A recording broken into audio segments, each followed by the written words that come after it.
You're listening to a Faith Matters podcast. Well, welcome to Faith Matters with you're in this, well, you're not in the studio, but we are in the studio, aren't we, Denise? You're with Denise. We're here. We're right here on this beautiful Friday at the beginning of 2026. It was lovely to have Pastor Roger on, and yeah, if you want to know more about what he's thinking about the new year and what God's got in store for us, I encourage you to join us 10 a.m. Raglan Area School on Sunday. I think it's going to be a great service. Always are, but you know, the beginning of the year is a pretty special one. That's right. And if you were listening before to Pastor's Corner, you might be a little bit curious as to what he's got to share with us. I know, I am. I am too. I mean, I've got my own ideas. I felt the word abundance, whatever that might mean, it hasn't been unpacked yet, and every day is a new day. Exactly. No, it's good. I'm still thinking about that reposition word. There's a few ways in which I could reposition myself for sure, but I really like the way of looking at it rather than New Year's resolution, because I feel like a New Year's resolution, you've really got to push it yourself. Yeah, you do, and often we don't get there, and it's just full of disappointment. Well, that's right. I mean, how many days or weeks do we normally maintain a New Year's resolution? And usually a New Year's resolution is to get rid of something bad that we didn't want, not to bring in something good that we do want. Oh, that's a good thought, actually. So it can be quite hard to get rid of something you don't want. Yeah, and actually you do. If you're going to get rid of something you don't want, you do need to replace it with something positive. Absolutely. So it's often can be... something that we strive towards but don't always achieve because it's through our own will and our own desire. And like you say, you've got to push yourself to do that. So unless you're really committed, it can be a sense of failure.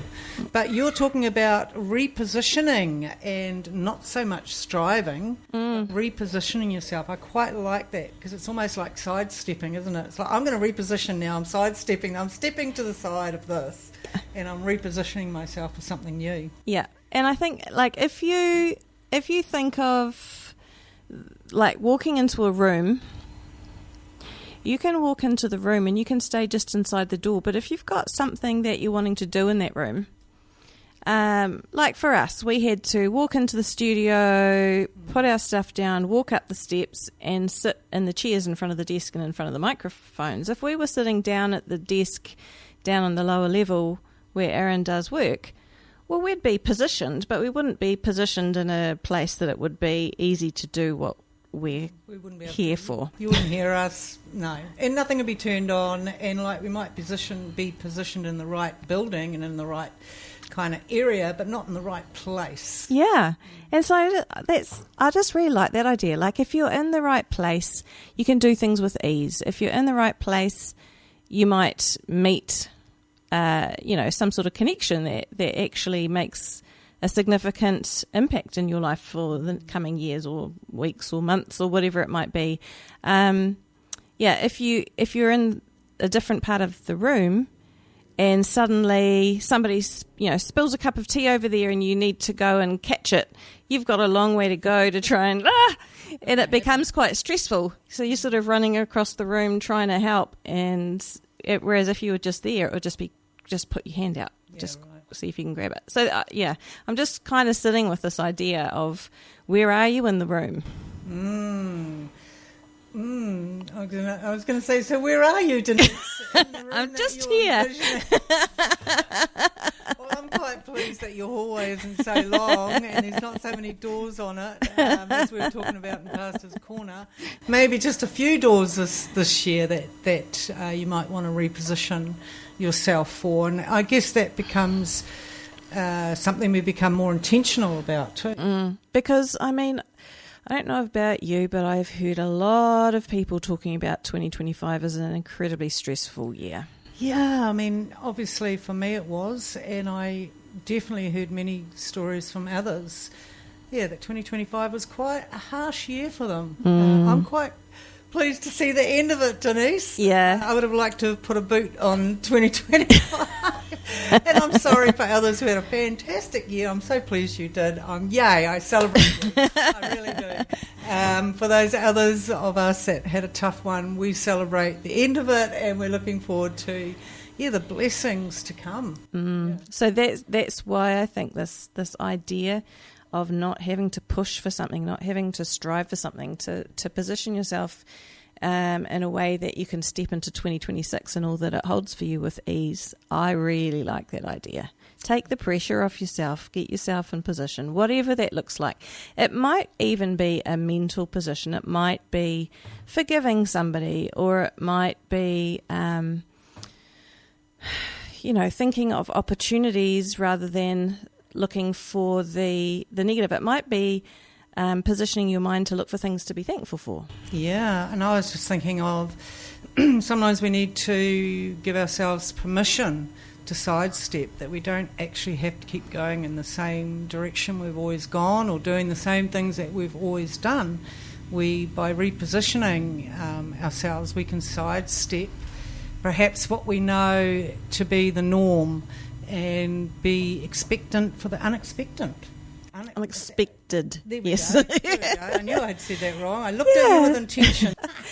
Yeah, but even thinking of mindset shifts. So if you're already in the room, if you're already where you think you're going to be for 2026, then for example, in a workplace, and you're wanting to sort of shift your priorities at work, or you'd like to have a slightly different role, your mindset shift might be, okay, well, I'm going to be starting to think like a manager now. I'm going to be starting to think like somebody who makes decisions. I'm going to be, and people around you will start to notice the different way of you processing things. So although it doesn't have to be massive shifts, it can just be, with a person. It could be in a relationship that was potentially a bit rocky in 2025. It could be, you know what? You do you. It's okay for you to be you. My granddaughter, when she was very little, she had a dress that she liked to wear continuously, and it was from Frozen. Oh, yeah. Right? And one of the family members said to her, "Why do you keep wearing that dress? Put something else on." And she said, "You do you, boo, and I'll do me." Excellent. So I love that. You do you. Yeah. Just be you, and I'll do me. Yeah. Isn't that enough sometimes? Yes, for sure. We're going to go into a song, and we're going to be right back. Yes, indeed. I was just thinking about those words there, prepare the way, and sometimes we do need to clear things away so that new things can happen, huh, Denise? Full of profound thoughts today, aren't you? Oh, gosh, I didn't know I was. It's so true, though, because we're like, oh, let's do that. And we kind of launch into something new, but the thing is, when we start something new, it is going to use up time or resources that we used to do something else, whether it was scrolling on our phones, whether it was going for a walk, whether it was family time, whether it was work time, whether it was sleep time, that we do something early in the morning. We're going to have to give something up for that new thing. So prepare the way. Yeah, that's a good thought. Yeah, clearing the mind or clearing space, whatever works for you, whatever you need to do to perhaps have fresh vision. I have to prepare the way to do my book editing this year. I need to give something up for that. I really have to. I need to get that thing done. It's hard, when you've got something that's been sitting there for a while and you know you've got to do it. And just when is the right time, Yeah. Yeah, because it's not something we launch into with, we're not excited because we want the end result, obviously, and we want to be able to read your book, Denise. I know, and there's a whole lot of people saying to me, please, when is it available? And I'm just like, soon. She's just preparing the way. She's preparing this year. And you were talking about repositioning ourselves instead of striving for the New Year's resolution that we may never achieve, to reposition ourselves. I called it sidestepping. And, and you were also talking to me off air about operating out of rest, preparing ourselves and operating out of rest. Do you want to just kind of unpack that a little bit, what that might mean? Well, really interesting. When God made the world, he made the evening and the morning the first day. And so he actually designed the day. If you go to Israel now even, the day starts at sundown the day before. Oh no, that's going to do my head in. I know, it really does. So we start the day at midnight. No, they start before midnight. They start at about 6 o'clock-ish. So I was actually, a few years ago, when I turned 40, I was in Israel, and they completely blindsided me for my birthday dinner because they did it in my head the day before my birthday. But in their head, that was the beginning. So they celebrated with the beginning of my birthday, and we entered into a time of rest because it was nighttime.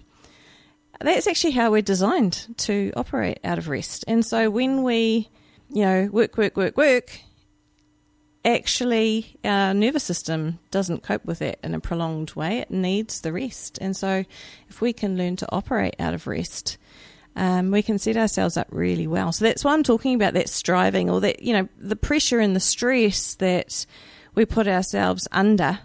And a lot of people experience through 2025, and it's not always internal stuff. It can be external stuff that happens and you actually just have to deal with it. But when you can actually operate out of rest and not be striving and pushing, if you can actually just be, allow things to be as they are, yet you're still working towards something, you're still doing stuff. It's not like you're sitting around being lazy, but you don't have to kind of take the whole burden of it on your own shoulders. Do you have any examples that you can give us? Just letting, even what I said before about, allowing somebody else to be them. Like, you can stress about you might see mess on the kitchen bench, or you might want to hang the washing out a certain way, or, you can make that stressful, or you can actually go, you know what, that's just how it is. And you can either choose to deal with it because you've seen it, because sometimes other people don't see the stuff, so they actually don't know to deal with it because they haven't actually noticed yet. That's true. Yeah. So highly driven people can see something and want it done now. I mean, I think of that with my kids. I'm like, right, let's go now. But what I needed to do was prepare them to leave maybe about a quarter of an hour before that, because I got this reputation for being late, but it's because I was like, right, well, let's go. But I hadn't given them the chance to get ready. And then I found it really stressful because just by giving, so I guess the word, there's this word, liminal spaces, allowing spaces between stuff. So like if you're booking meetings, don't book a meeting at 10 and a meeting at 10:30 if it's going to take you 5 minutes to get from that place to that place. Book one at 10:35 so you can finish your meeting at 10:30 and walk to wherever the next one is. Like having that built-in travel time or built-in space, that your life's not quite crammed as full as it could be. I guess that's a way of adding rest into your life, isn't it? Just to actually allow breathing space between stuff. What did you call it? Liminal space. Yeah, it's with her language. Or think of margins. Yeah. So creating margins around a page, margins around your activity, and then when something goes a little bit over, well, it's pushing into your margin. It's not pushing into your next thing. Right. I think. Again, giving yourself permission to do that, to give yourself space and time in the day so you aren't, again, it's intentional, being intentional in your time and how much you give and allowing space for you. Yeah, even for me, like, because I do have a habit of getting to things like just as they're starting, as opposed to, beforehand. So even things like when I'm driving to Hamilton, in an ideal world, if I left an hour before the activity that I'm going to, it gives me chance that if the traffic's bad, it doesn't matter. If I get there, I've actually got a chance to say hi to people and have a little bit of social interaction before it's straight into whatever I'm there for. Just something simple like that. If I did something like that, that's creating some margin in my day that is going to ease a whole heap of stress that I know is going to sit there when I leave with 40 minutes to go until my thing starts, and now the traffic has to be good, and everything's got to be on point, and then it's like, I actually call this road from here to Hamilton the road of character development. I love it. It's cool. It certainly is, eh? Oh, yeah. Especially if you've got a faith. No, not allowed to say that. Just smile and wave. Yeah. So, yeah, I just think, trying to change the way, and that's repositioning ourselves, isn't it? Setting things up just slightly differently. It's not hard.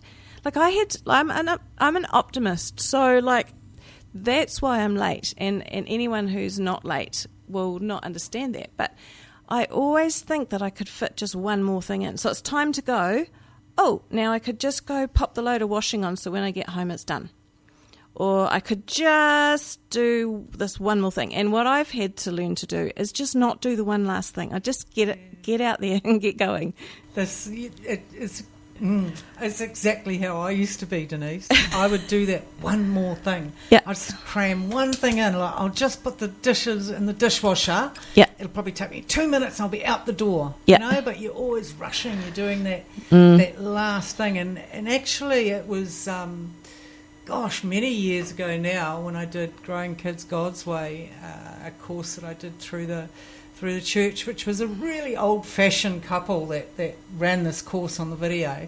Oh, it was really difficult to watch them because they were really ancient. Oh, really? But the wisdom and the advice that they had was incredible. And things that are really easy, well, you think that are easy things to implement in your life, but you don't really think about implementing them. And one of them was giving yourself 5 or 10 minutes, leave 5 minutes early, leave 10 minutes early. Oh, see, I find that harder. Like, to think of leaving 5 minutes early is tricky, but if I go, okay, I've got something on at 3:30, I leave home at 2:30, that I can do. But if I'm just like, just leave a bit early, it's going to fill in.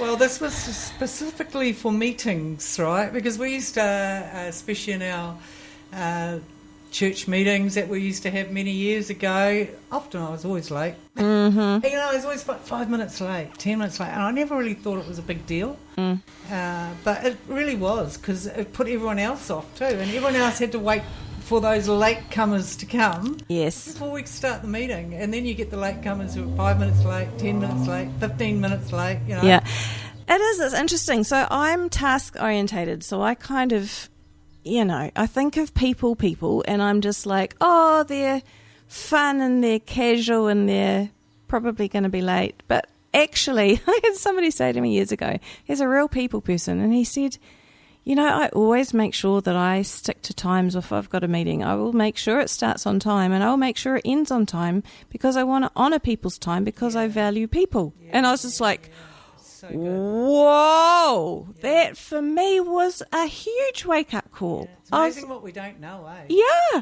just a different way of looking at it. And so since then, I really do try. I mean, still sometimes I'm not as on time as I'd like to be, but I'd really try now, because I want to honour people. Yeah. And wow, that's awesome. Just that learning curve in itself, because it is about honouring other people's time and spaces, and they've taken the time, and they've got kids, and they're there on time. Yes, and they've created that space to be there on time. For the rest of us who like to leave that 5 minutes late, we are really taking up other people's space, and it's not cool. But when you get a revelation around it and you start to realise, actually, what's wrong with being 5 minutes early?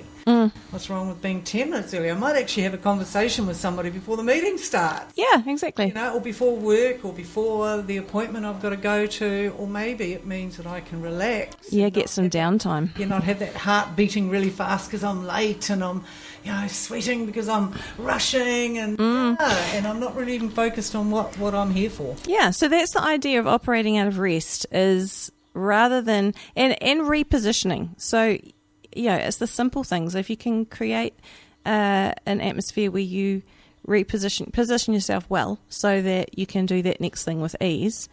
You can, I mean, some stresses still come our way, but if you can make the day-to-day a little bit more streamlined, then it's going to set you up well to deal with all the other stuff that comes your way.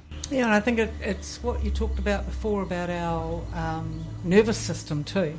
It's now trying to retrain this nervous system that has been geared up to go, and work on demand. Yes.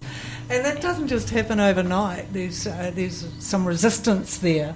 We try these new ways. We're like, well, and then you might be tempted to go and fill the dishwasher up with dishes, 5 minutes before you go because I've got 5 minutes. But then you're going to have to challenge yourself in those moments and go, well, actually, that 5 minutes is now I need to go. That's my 5 minutes early. Yeah. So how does it look to start 2026 from a place of rest rather than a place of striving? Maybe it is having, and actually taking some downtime now and allowing yourself, because there'll be some people who have had a full-on 2025 who are depleted right now, and they like rest. They are desperate for rest, and yet in their head they're just like, I've just got to do this and this and this. It's like you're talking about giving yourself permission. Can you give yourself permission to rest? Yeah. I think it's a great word. It's actually part of my in the counselling arena where I would use that. It's like, can you give yourself permission? Or even say it to yourself. I give myself permission to, and whatever that might be. Yeah. Because sometimes we've been so trained to be a certain way that we actually, unless, we often look for permission outside of ourselves. Somebody else gives me permission to rest. Somebody else says, you go and rest, you go and take some time off, or you have some downtime, and then we feel like we deserve it. But actually, we've got to look within ourselves and give ourselves permission, not be looking for it outside of ourselves all the time. Another thought that's just come to mind, when my kids were young, I did hit burnout, and after that happened, I can remember 2 specific occasions of observing other friends and listening to them talk, and they had so much going on, and it got to the point where they were absolutely desperate for some sort of respite from what was going on, but every time they reached for that respite, their brain went and told them off, said, no, you can't do it because of this. So if that is you and you're desperate for respite and your brain is saying no, may I encourage you to actually, your brain comes up with options. You don't have to go along with them. Oh, there we go. Yeah. So can I encourage you, if you are exhausted and you're desperate for a rest, please just ask someone to look after the kids or to do something, even if it's just for a couple of hours, that you could just step out and actually have some time. If that's what you need, please take it. Start 2026 out of rest. Start it well. Yeah, so we're talking about repositioning ourselves. I think that's what we're talking about, isn't it? Yes, it is. There we go, Denise. And something like that. Versus operating out, instead of striving, repositioning instead of striving, and operating out of rest, which is really to reset our nervous system as well, because we can be so geared up to do things on point that, we don't even recognise how stressed we are. We just know that we're not feeling that great. Yeah. I feel like I'm running, at full speed.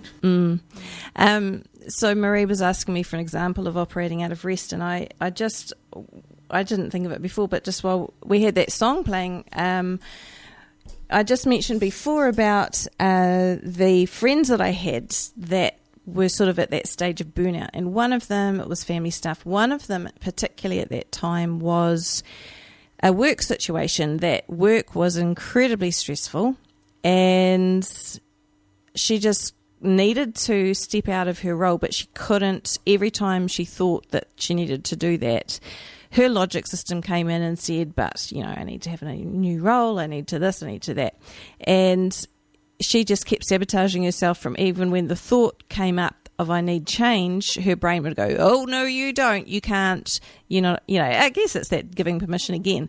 But I actually had something that I shared with her, and I thought it might be helpful for anybody out there who is kind of looking at change. You've been pretty stressed, kind of getting near the end of your tether, and you just actually don't know what to do with yourself because the change that needs to happen seems too big, and so you keep talking yourself out of it. But what I suggested to her was, why don't you mentally, without doing anything about it, why don't you make the decision that you're going to step out of this role and just sit with it for a few days and just see what happens. See if you feel at peace about that, or see if your mind's like chatter. And so she made that decision to leave and just sat with it without doing anything. She didn't hand in her resignation. She didn't do anything, but just sat with it. And she said this incredible peace came over her because it just sat right. And then I said, okay, now let's make the decision the other way, that you're going to stay in your current role and see what happens. And straight away the stress came back, and although it made sense to her logic part of her brain, her whole system was screaming, no, don't do it. And so she was just like, wow. So she flicked back to the decision to change her role. She was actually going to have to resign and do something quite different. And then, she sat with that and the rest came back. And so she didn't know what it looked like. There was a lot of processing and timing was important as part of that. She needed to do certain things, finish off well before somebody else would come in to take on that role. But for her, that making the decision without actually acting on anything was really powerful.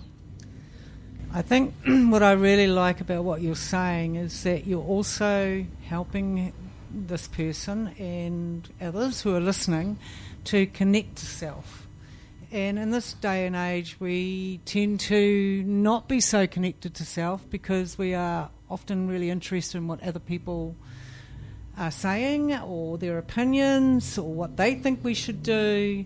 We've taught ourselves to look outside of ourselves for permission from others, or to find our peace in somebody else's words. Yeah. And I don't think we've even realised that we're doing it. We've just become busy. And we talked right at the beginning of this show, about where do we find rest for self, space just to be in the quiet and to listen and to be expectant of peace, I guess, the quietness of peace. But in that quietness, something else happens too. There's an inner voice that starts to rise up and be heard that maybe hasn't been heard for a very, very long time. Yeah. And so connecting to self, I think, is, if I could encourage people this year, is to tune back into yourself, hear what's happening in your mind and your thinking. How are you speaking to yourself? When you get something that you think you get something wrong, what's your feedback loop?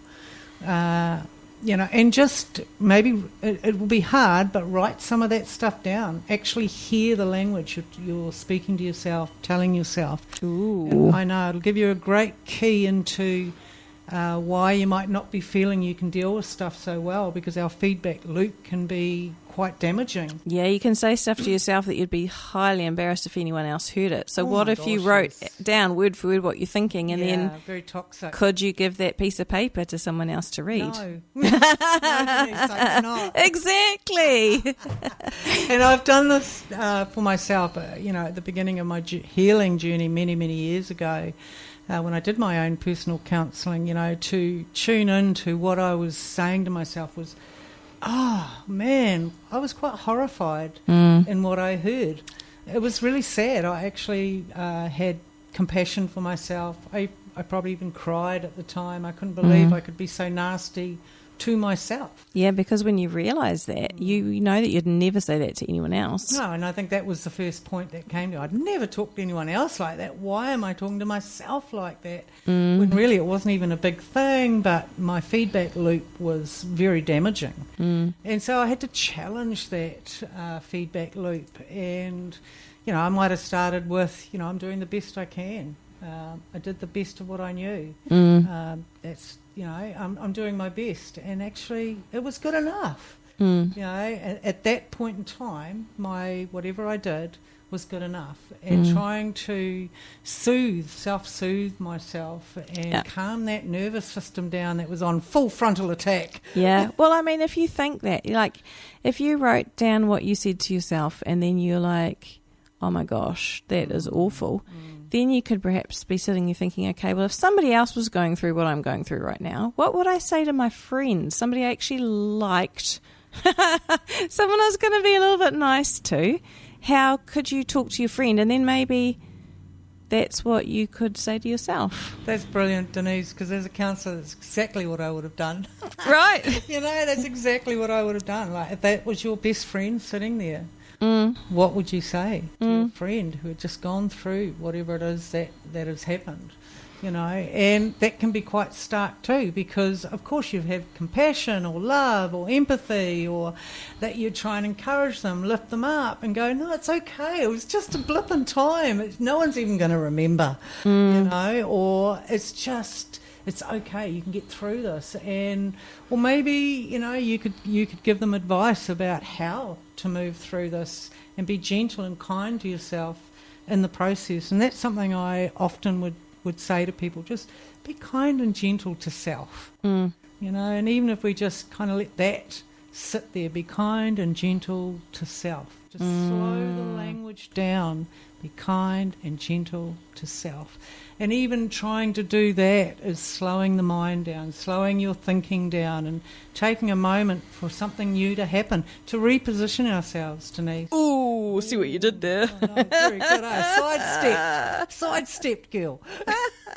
Negativity, and, you know, because we are built for negativity, unfortunately, and those messages have come through many different people in our lives and in our life, and some of them have gone in like arrows and hit the target, hit the mark, and we've believed the lies. You know, so maybe this is a year of telling ourselves the truth about ourselves.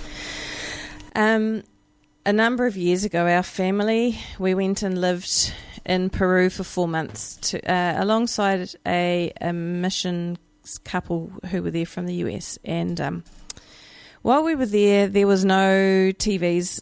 Internet was very sketchy. You had to go to internet cafe, which had very questionable internet within the village, and that was it. Like, we were there for 4 months. Oh, Denise. Yeah, it was quite challenging. So our kids had watched quite a lot of TV before we went there, and there was no TV. There was no anything. And during that time, they did have a few DVDs stored away, and they were like real old school, like Pilgrim's Progress and I don't know what else, but they were so stereotypical. Got dust on them.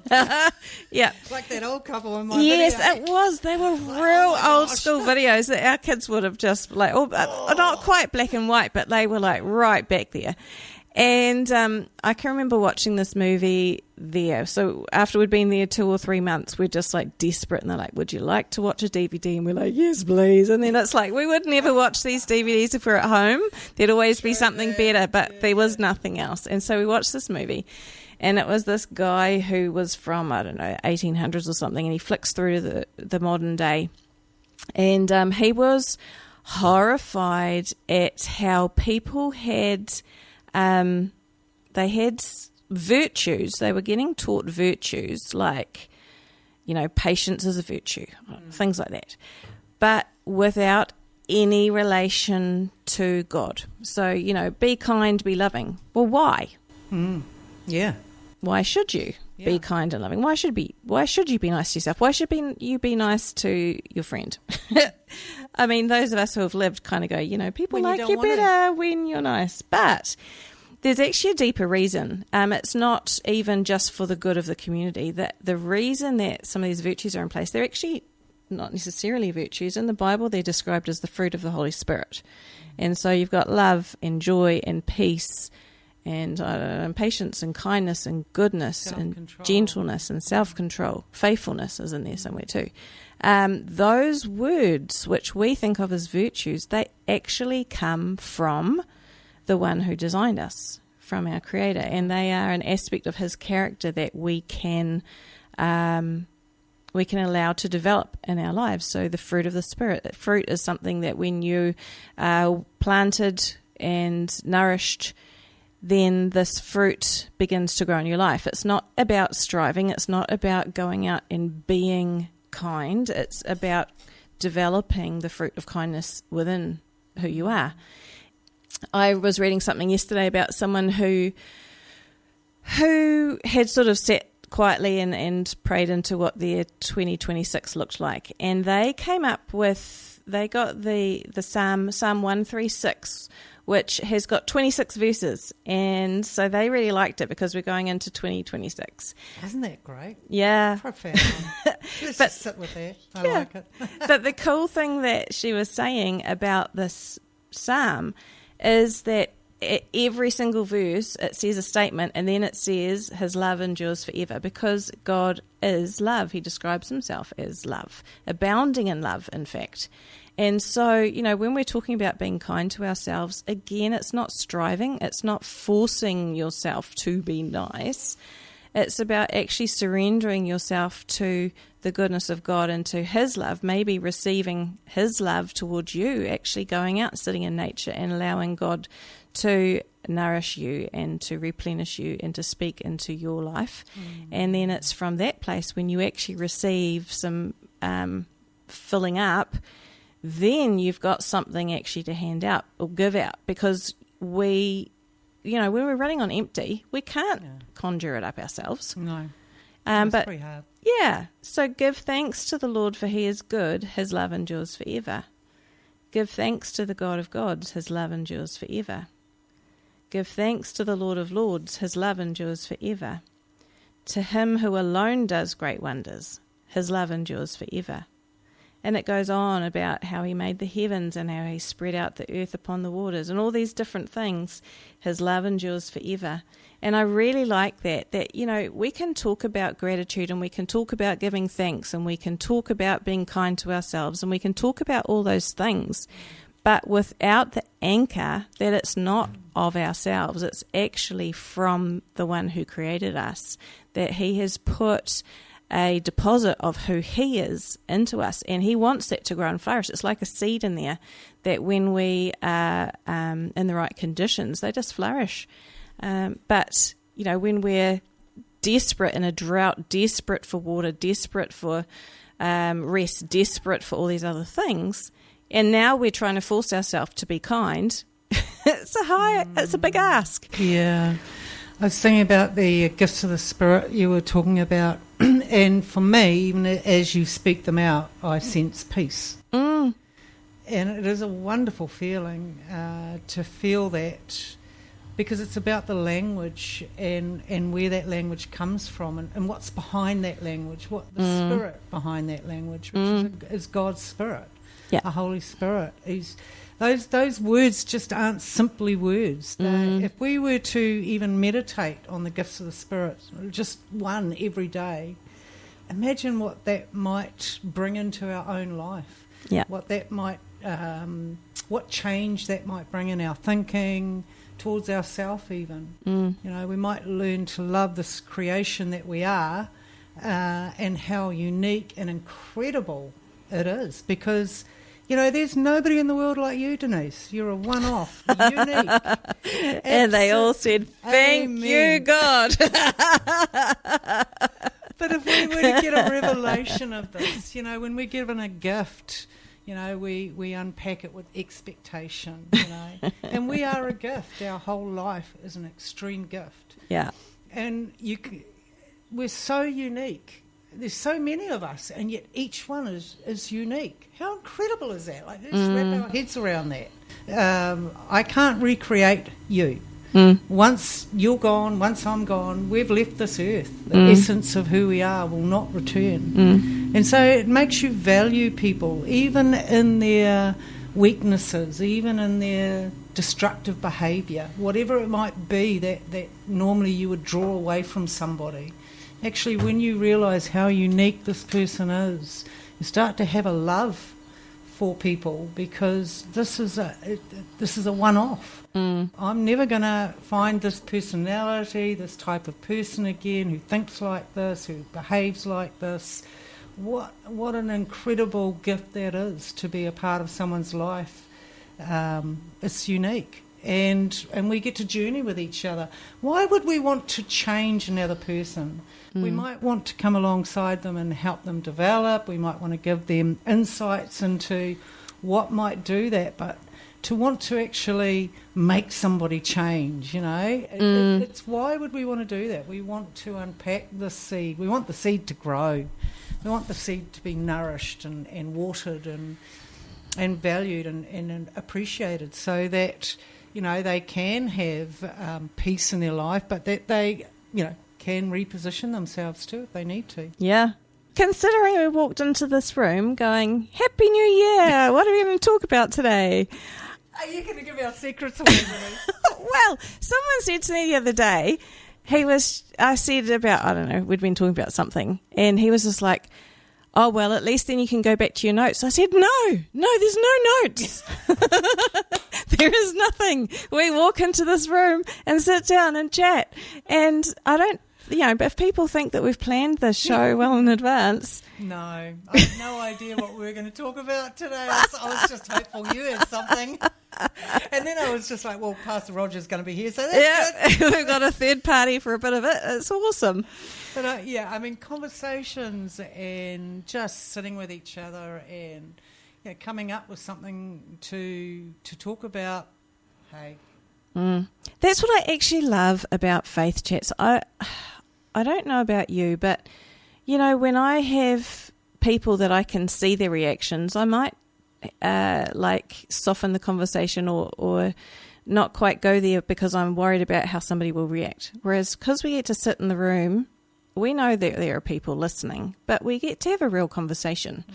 And this is what faith looks like. It doesn't look like sanitized,